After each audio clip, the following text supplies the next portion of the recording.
Two key concepts in business and technology are network effects and disruptive innovations. Network effect or network externalities. This occurs when a product or service becomes more valuable as more people use it, and every new user that it gets adds value for others. So it becomes more valuable the more popular it gets. A real world example of a network effect would be Facebook. When Facebook got more popular, it became more useful for connecting with friends and communities.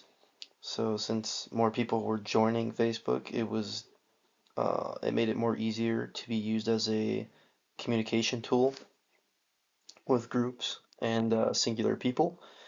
And some other examples would be WhatsApp and Airbnb.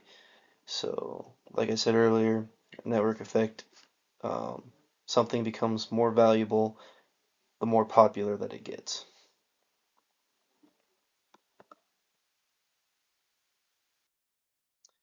And then the second term, disruptive innovation, it was coined by Clayton Christensen.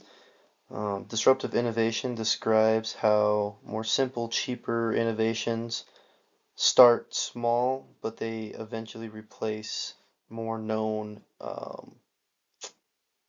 innovators. So they end up replacing existing popular things, but they start out small. A real world example of disruptive innovation would be Netflix. So Blockbuster used to be very popular.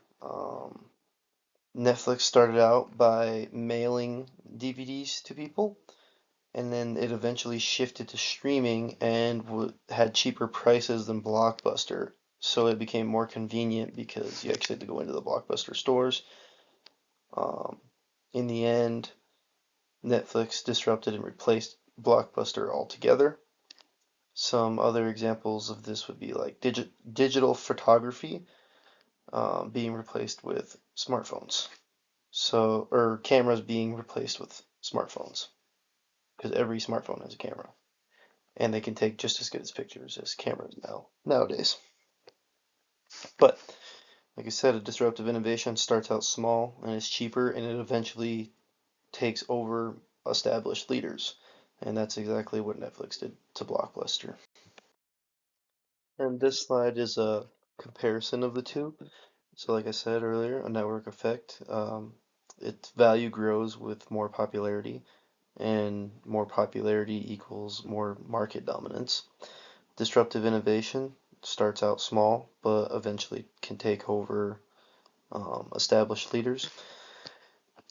The connection, so disruptive products can gain power faster than network effects because disruptive products rewrite the rules and make it more attractable to customers than a network effect does. Because a network effect has to slowly build popularity over time, where disruptive products can be popular faster because it um, pertains to the needs of more customers who feel neglected because they bring in a whole set of new set of rules, um, which can be more popular faster.